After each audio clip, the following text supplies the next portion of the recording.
Thanks for downloading another segment from the Best of the Classic Metal Show. The Classic Metal Show is heard live on Saturdays from 9 p.m. to 3 a.m. Eastern, exclusively at www.theclassicmetalshow.com. And now here's another piece of Classic Metal Show history on the Best of the Classic Metal Show. The Classic Metal Show. All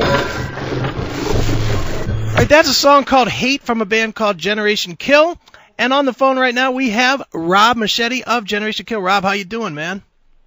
What's going on, brother? Well, dude, obviously, man, you guys are out there with a brand new project. I'm sure a lot of people are probably discovering this band because of the other Rob, as you informed me off the air, from Exodus. But what's going on with Generation Kill, man? How does this band get started and come together? Well, I grew up in Rockland County, and so did Rob Dukes. I was in MOD in 93 to 95, and then in Propain. And at that time, Rob was still in town working with local bands. And our paths crossed again many years later. He was a guitar tech. He was guitar teching for Dave Navarro. He was guitar teching for Dick Buck Cherry. I mean, our paths would cross, but we never had the opportunity to work together. So when he was actually guitar teching for Exodus, that's how he got the gig with Exodus. Right. On the last show of the tour, they let some of the guys from the crew come up and sing a couple of songs. So Rob went up there, did something off of Bonded by Blood, and just killed it. And that's how he wound up at Exodus. And then a couple of my old crew guys from Propain kept mentioning my name to him. And he's like, you know what? We always hear about each other because we're from the same town. We've always crossed paths. We got to do something together. And then by the powers of MySpace, he actually contacted me. Okay. And said, we're both living in the same town. We've both been doing this for a while. We got to do something together. Sure. And when somebody says that to me, I don't know if it's just them being nice or just having conversation, but when I hear that from somebody as professional as he is, I jump and I say, all right, if you're serious about this, I hope you're not dangling a steak in front of the lion's face because, I'm going to bite. Right. And he goes, no, I'm serious. So he went on the Exodus tour. Okay. He came back and I had half an album of material already written and tracked in my own studio. Okay. So I basically had close to half the album musically recorded. I told him I wanted to use a drummer I was working with, Sam Inzera, from Mortician. Okay. And he's in a band called Guitarist right now. Me and Sam got together in a band called Undivided. We were kind of helping out a friend. He had this project Undivided, but he'd never done anything with it live. He'd always done all the recordings with hired guys, and he just loved hardcore music. Okay. So me and Sam jumped in, helped him out, and I told Sam, because me and him got along great, I said, you know what, when I get this other project off the ground, I'm going to take you with me. And Sam was already friends with the Exodus guys, and I jumped I grabbed another guitar player that I used to work with in a band called Mutilation when we were kids. When we were in 1990, I released an album with a band called Mutilation. I took along the main guitar player, Lou Lehman, who knows Rob and works with Rob. So then, this is getting confusing, but then Rob mentioned he always wanted to work with my other guitar player from Mutilation, Jason Trenzen. And I said, they're both available, and they both want to do something. So we recruited the whole band, basically. We're all friends, basically, from over the years. I toured Europe with Jason when I was in Propain. He played guitar in the band Rhythm Trip that I started years ago and wound up leaving. And I think we're all inbred one way or another. We all jammed with each other, made records with each other, toured with each other. So, right. I guess, you got all that? Yeah. Well, dude, of the bands with names that I knew from what you just said there, it seems like the common thread is that that you guys were all in bands that get up on stage and just it's pedal to the floor for an hour and a half. I know Propain is just a non-stop show. Exodus the same way, and Mortician the same way. Yeah, you know what it is? those bands that even with MOD, when I played with Billy, and Propain, it was all about attitude more than like technical ability. And believe me, but Gary and Tom are probably two of the most technical players in Propain that you'll ever see. But a lot of for Propain, they don't really display it. But when they did the Crumbsuckers reunion out here, to play that stuff, you got to be, put it this way: when I jammed with Propain, I was playing at my maximum potential at that time, and they were basically playing at their minimal potential. They wanted to keep it basic, and I was running on all cylinders at that point to show you how more advanced they were than me musically, But my attitude is what carried me over the years. It was always when I joined Propain, Dan Richardson, who was in the Crumbsuckers and went on to Life of Agony later on and Stereo Mud, he called me from Switzerland and said, we need a guitar player, and you're it. And I'm like, okay. But he told me straight up, he goes, we're not hiring you for your guitar wizardry. We want your, the live show and So I was insulted and flattered at the same time, Sure, no doubt, man. Now, man, I had the chance to catch you guys several times. I've seen Propain several times, and I know I caught at least one or two of the shows on the Contents Under Pressure, which I believe you played on. That was your era, right? Yeah, I did 2.5 albums with them. I did Contents Under Pressure was my first one with them, and then I did the self-title with Don't Kill Yourself to Live on it. And then I did, on the best of, I did the live tracks. Okay. From a show in Germany we played. And, Contents, to me, that was my first, but by the time I did Contents, I'd already done 2 albums with other bands, but Contents was the first album that I actually felt 100% about the whole album. Sure. And every song on it. That was probably my proudest. MOD De-Evolution was my proudest bass playing moment. Okay. Just basically based on my playing, because I put my heart into that thing, like big time. But Contents was definitely my proudest guitar performance to that date. Just because Gary always wrote all the songs up to that point. He actually tracked all the rhythm guitars on the first 2 albums before I joined. And I basically conquered 2 things with that album. I wrote for that album. Okay. And wound up playing the rhythm guitars on the album, So the track Gun You Down, initially Gary was going to play the rhythm guitars on that record. There was no disputing it because he had done it on the first 2 and he did a great job and he wanted it tight. But when I wrote Gun You Down, he was having a little bit of difficulty playing the down-picking chunking parts. Okay. I'm not sure if you're familiar with the song, but it's the whole song, other than the chorus, is just down-picking, and that's my thing, Right. That's my forte. That's basically all I know how to do. So I'm not good with all the crazy arpeggios, and I don't know guitar music theory or nothing like that. All I know is that I grew up listening to Sabbath and Metallica, and just I was addicted to the crunch.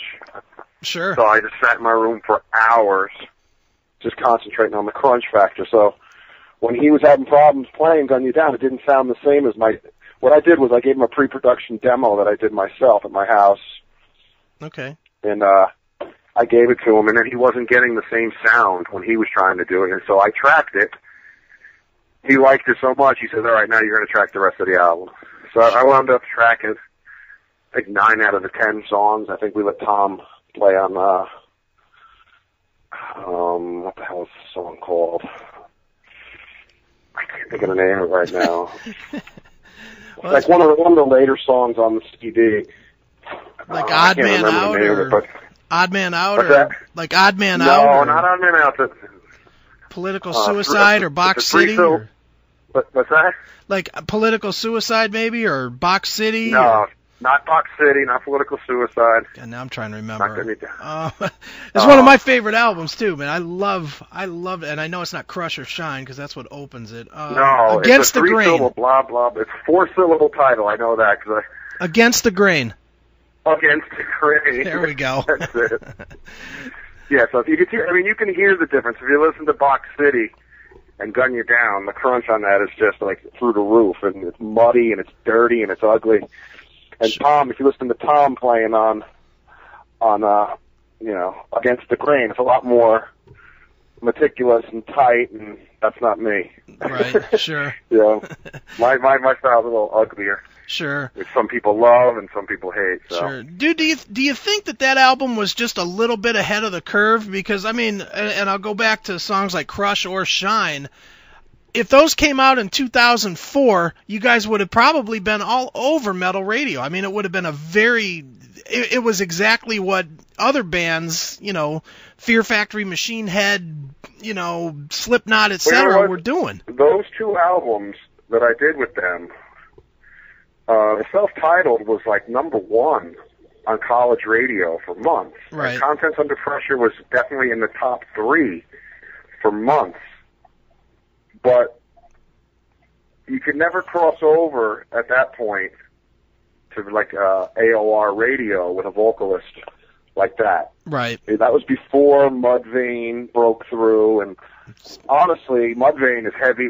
At that point when they broke through, they were much heavier than Propain and stuff like that. But I think the makeup in the show kind of drew them more to mainstream, and this is before like Limp Bizkit and before Korn and before they had all broken through. And a lot of people, you got to give those bands, believe it or not, a lot of credit for bringing it to the mainstream, but you also got to give them credit for oversaturating the market. And eventually, all these bands from my era, all the underground bands were on underground labels. Then a bunch of them signed to the major labels, didn't sell enough records. Right. Went back, all the bands that were on Metal Blade and then went to Capitol, guess what? They're back on Metal Blade. Right, exactly. Right now. So, the music comes and goes, and then the trends come and go, but the metal, real metal and real heavy music, it just never dies. Like, that's one thing you got to give Propain credit for. They've never changed they may have changed members, but they've never changed the recipe or the formula. They've never bent with the times. They just did what they did, and you got to respect them for that. Oh, sure. They didn't try to be Korn when Korn was happening. They didn't try to be Limp Bizkit when Limp Bizkit was happening. They just stuck to what they do, kind of like AC/DC or Slayer. Right. And their integrity, I guess, stood the test of time, which is cool. But at the same time, is that why a guy like you has to leave the band, because it doesn't financially, take care of you? No, I was fine financially with them guys. It had nothing to do with money. It was just that I was going through a transition in my personal life. Okay. Basically, I joined those guys. My whole deal was this: I played in bands in high school, partied my balls off. Right. Made my first record at 21, partying my balls off. Jumped into MOD after starting Rhythm Trip, touring the world, partying my balls off. Jumped into Propain, one of the heaviest partying bands on the planet. Sure. Almost bit the dust a few times from, extreme partying. Right. To no blame other than myself. Sure. I mean, I was a monster before. At 14, I was out of control. But then I was in a controlled environment where it was allowed. Right. So I wasn't planning to live past 30, to be honest with you. I would tell people, you're going to be pulling me out of my bunk. I want to die on the bus. Jeez. I was a road hog and just wanted to die on the road. And little by little, the closer I got to 30, the more and more my heart started changing. Like, hey, maybe I want to live a little longer than 30. Right, sure. I hear you. So I just kind of like, little by little, started changing my lifestyle a little bit at a time, and then out of nowhere, to them it seemed like overnight. Like, who is this guy? Right. And I became a stranger to them. They didn't really change at all. It was me who changed, but I had to change to save my life. Right. Sure. So They've definitely kept it cool about me in the press and when people ask what happened and whatever. But, I had my own demons I had to conquer. Sure. just to survive. And thank God I did, you know, because I got this new lease on life where, I mean, I didn't realize how important the music was to me. Sure. I thought I was in it for like the girls and the money and the drugs and the booze and the travel. But when I stopped doing all that stuff, all I had left was the music. Right. And sure. I realized that was the most important stuff, and all that other crap was just baggage. Sure. So now, in the last 10 years, all I've done was just develop my voice, develop my bass playing, you know, become more of a guitar player. Sure. You know, just because, I mean, I have, other than this project, I'm doing, you know, other things where I'm a front man of another band playing lead guitar, playing guitar in a band with Dave Shivari, who I was in the MOD with. He's in El Nino. Right. So me and two guys from El Nino are doing another project, and, nice. You know, I got to just keep going, you know, Sure. make up for lost time. So now, I mean, obviously now, you know, you attack writing music with a clearer head. When you look back at the stuff that you did in the past, and I'm not saying that you would look at it in a bad way, but is it more of a blur than it is now when you write a song and you really can, you know, commit to it because your head's more into it, if that makes sense? To be dead honest with you, this is the first time, other than my solo stuff, I got a solo project where I basically play all the instruments myself. Okay. But other than that, and what I'm doing right now with Dave Shivari and what I'm doing with Rob Dukes, this is the first time where I'm starting a band from scratch. Okay. When I jumped in Mutilation, they had already been established, and they were, you know, but I joined, and like 3 weeks later, we got a record deal. Oh, nice. So they were already going. I jumped into a band that already had a full album worth of material. Right. When I joined MOD, they had 4 albums out. When I joined Propain, they had 2 albums out. So the path was already chosen. Sure. So, but I had no problem adjusting, and you know, I wrote Gun You Down, and it sounds like a Propain song. Sure. I wrote half the music on the De-Evolution album, and it's an MOD album, you know? Right. So when I'm working with Rob, there's no discussion of where we want to go. There's no set path. I mean, we did a little 2-minute video on our MySpace page, and it's the God's honest truth. We'll try anything.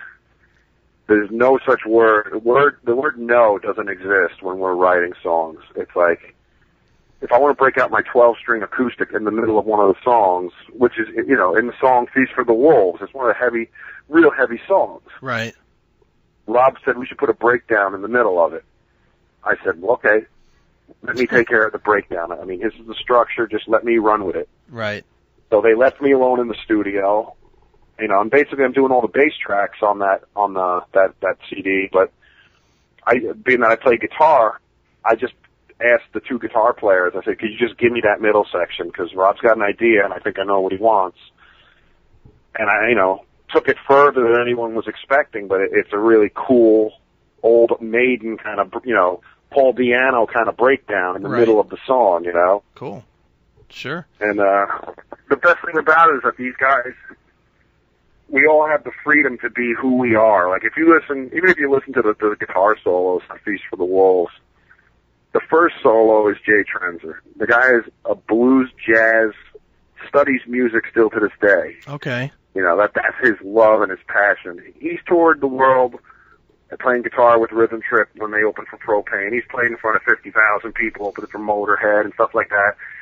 But his passion is going to class and learning new styles, and he's a completely different guitar player than me or the other guy in the band, Lou.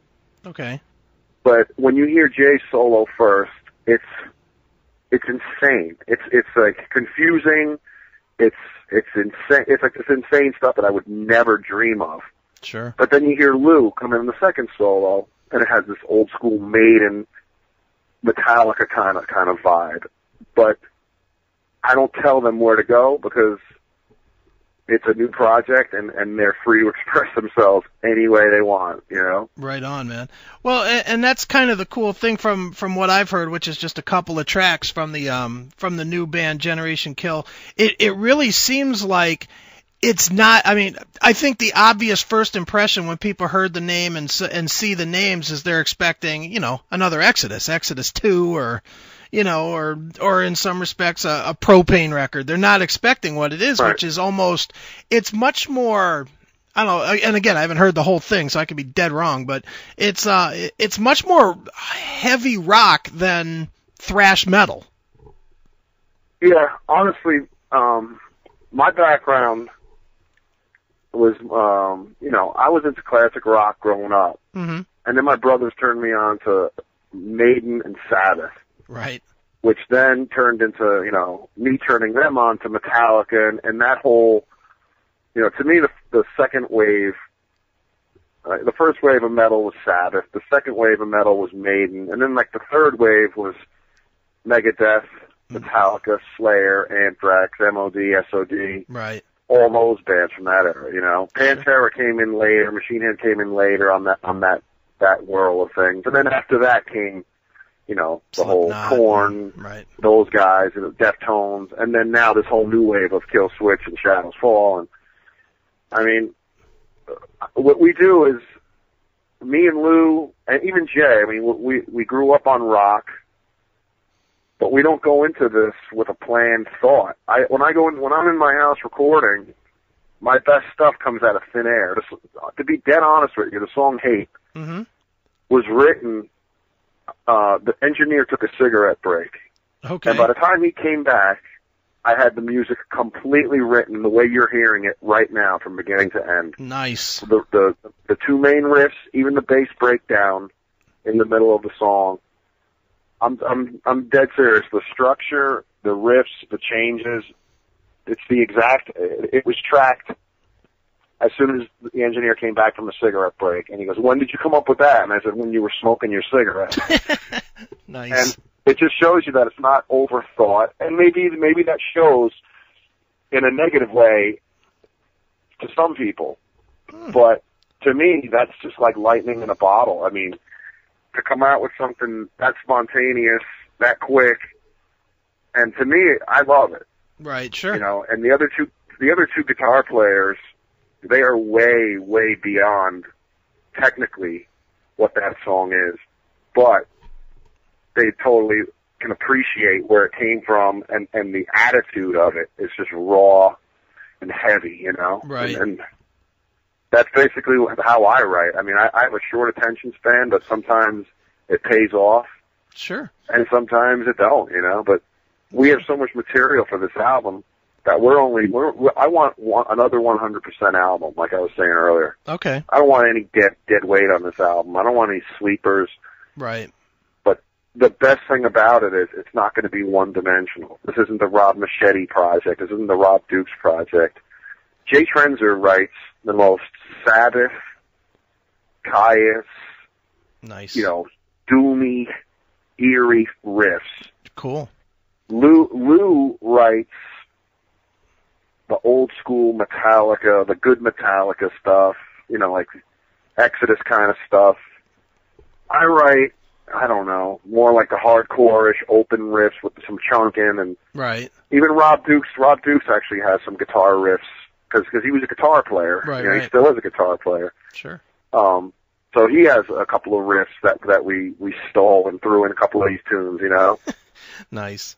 Very nice. It's definitely many different layers. Even Sam, I mean, the drummer, he plays guitar, he can play bass, he's into recording. Every one of us has, a lot of different things to contribute, Sure. Now, when are you guys expecting to be, or if there even is an expectation, when are you looking at being done and having the record, out there and available for people to hear? Well, right now, we just wanted to give people a taste of what was going on. See, okay. It kind of leaked out that we were doing something, and we didn't want to debut anything until it was ready. Okay. So a couple of the tunes wound up getting mixed when Rob came home from that last tour. Right. And we said, you know what, let's start showing people this stuff. It's, we can talk about it till we're blue in the face. People keep asking about it. Let's show a couple of tunes to keep them, keep them interested and you know, wet their whistle a little bit. So we picked those two songs, Hate and Feast for the Wolves, because it kind of shows, I'd say, half the direction of the band. The other half, it might throw you guys, because if you're saying, you know, rock, metal, or whatever it is, wait till you hear the other half of the stuff, because it's cool. I mean, it goes from Sabbath to Celtic Frost, or Celtic Frost, however you want to say it, right, to Clutch, to Queens of the Stone Age, to, I mean, it just is really diverse. But definitely wanted to get people's attention with a song like a Hate. I mean, if you're into heavy music, it's pretty hard to deny that song. I mean, sure, it's just right out of the box. Vocals, bass, guitar, drums, all full blast. To me, that song is like the equivalent to like a drag race. Just get in and floor it from beginning to end. Right on, man. You know, Feast for the Wolves shows a little more diversity where, you know, you have the old school metal vibe going. But then the chorus is kind of break down a little bit. You get to hear Rob's singing voice a little bit. Kind of what he displayed on the last Exodus album, you know? Right. He has a great singing voice, but it doesn't come across as emo or whatever they call that style that's happening now. Yeah. He's not like, you know, he kind of sings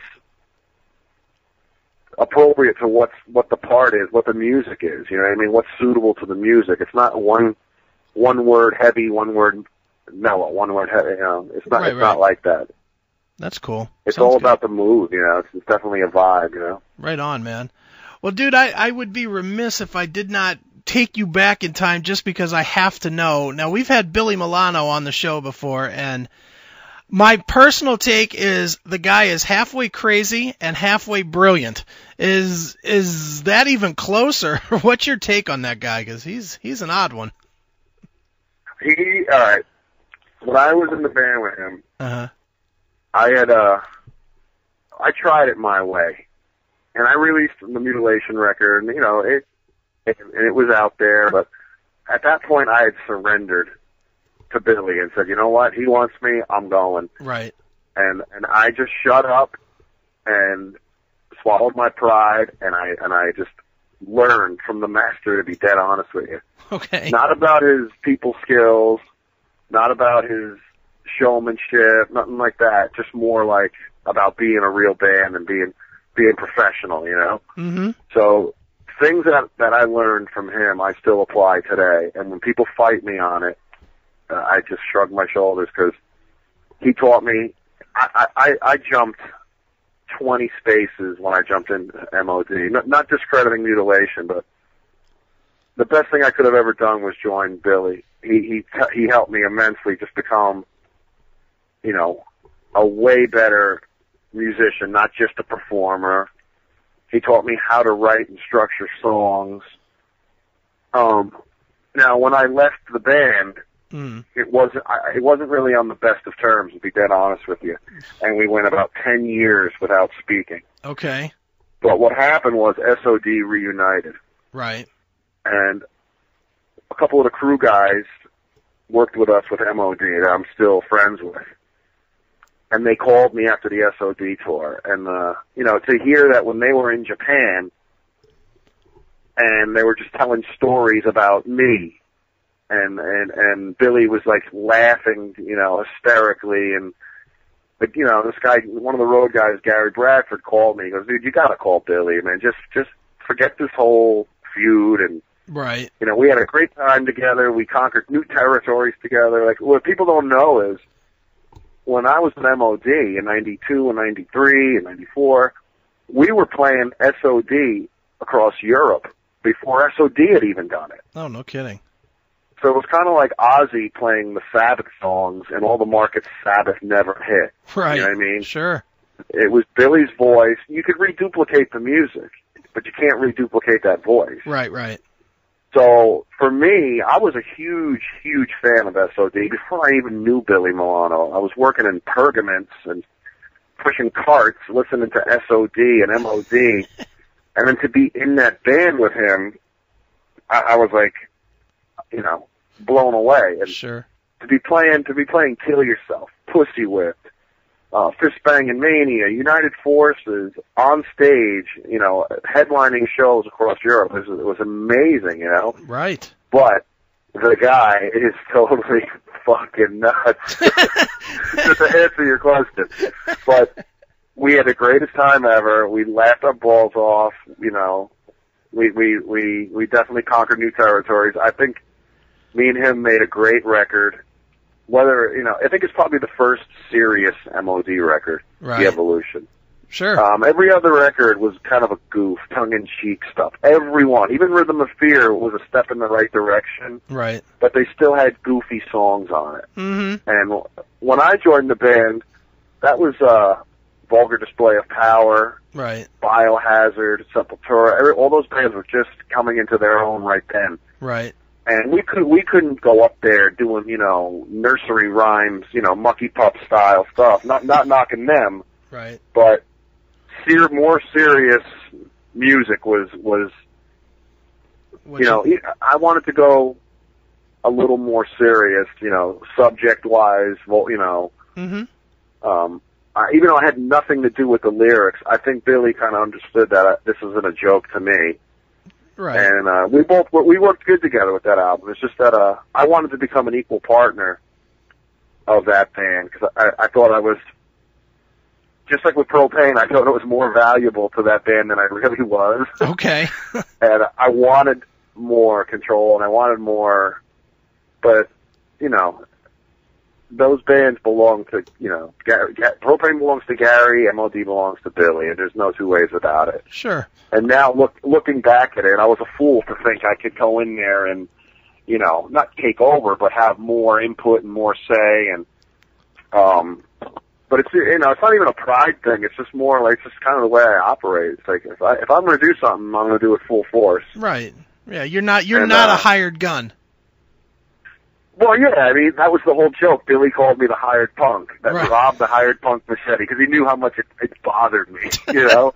Right. But I laugh at it now, you know? It's funny, but after a 10-year, not a feud, we just didn't speak for 10 years. Right. This roadie talked me into calling Billy, and we were on the phone for like 3 hours. That's cool. And now we're like the best of friends. He comes up and visits, and he comes and sees me play when I'm with these other bands, or he gives us the opening slot when MOD comes to town. That's cool. And the best thing was, one of the best things in my life was meeting Billy Milano and being in his band. Sure. But also, one of the best things, friendship-wise, was me leaving the band, because now we're friends and he's not my boss now. I feel like he respects me a lot more now that I'm not his employee. Right. You know, he comes from the school where, you know, compliments make you lazy. Okay. If people compliment you too much, then you get content. But now that I'm not in his camp, you know, he loves what I do, and he's always open to tell me, you know, I mean, to hear him compliment me on my vocals on this Full Scale Riot project that I'm doing. You know, he called me from Texas and he's like, dude, you freaking really did an amazing job on the vocals on that thing. And I'm like, oh, thanks, dude. That means a lot. Yeah, no kidding. You know? So, but honestly, he's nuts, but I think we're all a little nuts. It's just that he's not afraid to show it. A lot of people are phony. Right. He's not. No. He's not phony. He doesn't give a shit. And you got to admire a guy for that. And the way I looked at it was, when I was in Mutilation, we sold about 10,000 records. Okay. Billy had sold about, I don't know, 1 million records by the time I joined him, between SOD and the first 3 MOD records. Right. I'm like, well, his way seems to be working. No matter how much of a prick I hear he is, he seems to have more friends than me, because a lot more people are buying his albums. Right. So I just went with it, and you know, and to be honest, with Gary Meskill, the same thing. Sure. I learned a lot from him. You know what I mean? Like, about playing, you know, tight. Mm-hmm. And you know, the main thing, you know, with Propain was we recorded those 2 albums in my house. Okay. All the demos I gave him were recorded in my house, and that convinced him that we could do this ourselves. Right. You know, so with that, you know, I don't want to get on all these other old subjects. The new subject for me right now is Generation Kill stuff. Sure. Me and Dukes are actually producing it. We have an engineer who owns the studio. Okay. Named John Cosiari. He actually mixed the vocals. He actually recorded the vocals for the latest Exodus album. Right. Because Rob lives up here, so we tracked his vocals up here for the reissue of the Bonded by Blood, the remake of the Bonded by Blood album. Yeah. Those vocals were recorded at J-Rod Studios. That's where we're doing this new stuff. So, we're kind of using our past experiences to lend them to this new project. And the main thing is that this stage of our lives and this stage of our careers, we just want to have fun. Right. And make sure that we're being honest with the material, you know? Right, sure. That's the main thing. Absolutely. Now, where can people go on the web to find out about Generation Kill as far as what's going on with the band? Right now, our MySpace page is probably the most accurate. There's a lot of stuff with Blabbermouth, which is, you know, that name says it all. You know, it's almost like the rumor mill or the National Enquirer of metal. Okay.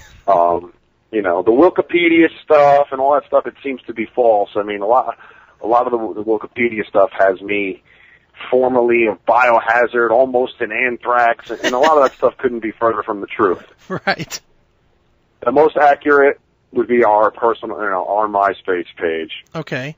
And what is that just myspace.com/generationkill? Yeah, exactly. Okay. And they can get updates on what we're doing. Right now, we're basically in the studio in rehearsal mode for live and in recording mode. Right now, we don't want to spill the beans on what we got going on in the recording studio. Okay. But, you know, we're putting the finishing touches up on a couple of things, and I think we're going to wait for the right moment to debut the whole thing. Okay. Whether it be, you know, under a label that's going to work with the band and be fair to the band. You know, we're not going to just jump at the first thing that comes to us. We want to do this right. We want to make sure that the band gets the attention it needs. It's not like a side project thing. Right. Even though Rob's main band is Exodus, I have two other bands. Sam has two other bands. Right. But this band to us is, for all the guys who have other bands, this is artistically the place where you can truly express yourself. Rob's not trying to change Exodus. Right. You know, Full Scale Riot, the band I'm in, was pretty much, the direction was already chosen before I got there, and I'm not trying to change it. That's not what I'm about. I learned my lesson with that stuff already, with Propain and MOD. Right. You can't change the world, you know, but what you could do is you could start your own project from scratch if you got the balls to, and that's basically what we're doing, you know. Sure. Rob loves Exodus. He loves the material. He loves the guys. Mm-hmm. He ain't going anywhere. Let's get that clear. Sure. There's a lot of stuff on Blabbermouth about is Rob leaving Exodus, and, you know, is Zetro coming back to Exodus. Let's make it clear right now. Rob's in Exodus. Rob will be in Exodus. You know.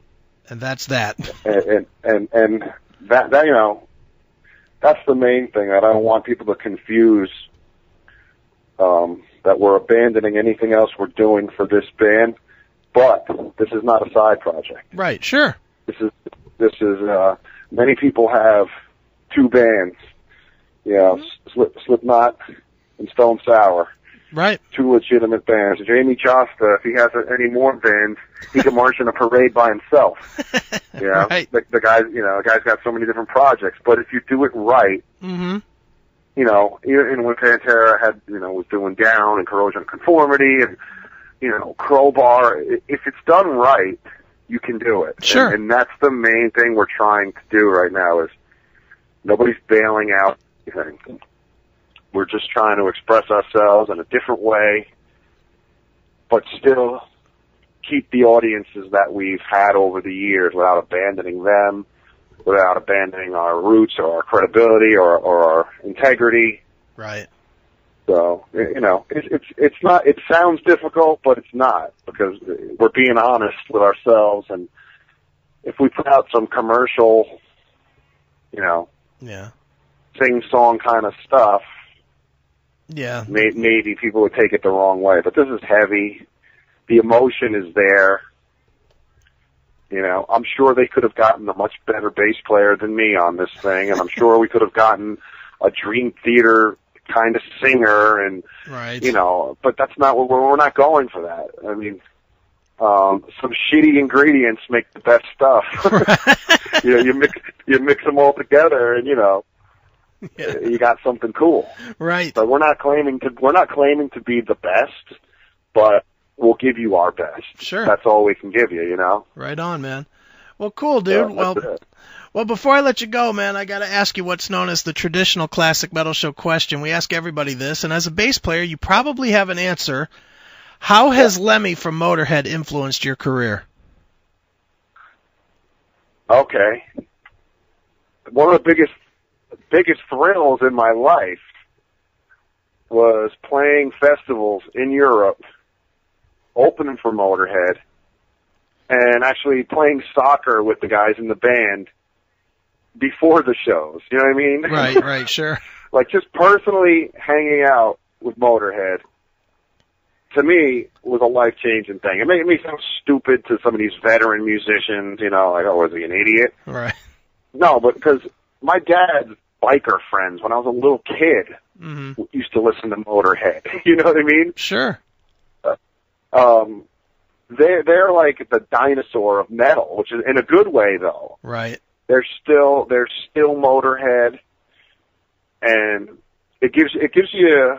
Nobody looks at it and says, "Oh, he's old, he's done, he's tired, he's over." It doesn't matter. Right. At one point, age comes into it when you're thinking about your own mortality in this business, and you look at Motorhead. Even Metallica can look at Motorhead and say, "Well, Lemmy's still going." Right. So he's inspiring that way, Sure. And believe me, the guy's a god. But there's no other way around it. Right on. I agree totally, man. Well, all right, man. Well, the new band is called Generation Kill. You can check them out at www.myspace.com/Generation Kill. Album to be released soon, sometime, maybe not soon, but it'll be out when it's ready. Well, when Rob gets off the Exodus tour and he has some downtime and we can really give this thing the attention, it'll be there, believe me. But in the meantime, the fine tuning and all the behind the scenes stuff is being taken care of. So sure. Believe me, it's coming, and it's coming hard. Excellent, man. Well, dude, as a tradition on the show, we always let the artist pick a closing track. So what song would you like us to end the interview with, and maybe tell us a quick story about it? Let me think. Could be your stuff, could be anybody's stuff. Could be Iron Maiden or whoever you want. You know what? I'll choose one of my old bands. If you got Gun You Down by Propain. I have it. Definitely, it changed my. It gave me definitely a little kick in the ass, saying I could do this, So that song means a lot to me. So if you want to check that one out. All right. Well, let's do it right now. This is Propain with Gun You Down right here on your Classic Metal Show. Thanks for checking out the Best of the Classic Metal Show. You can tune into the Classic Metal Show live every Saturday night from 9 p.m. to 3 a.m. Eastern, exclusively at www.theclassicmetalshow.com. Classic Metal Show.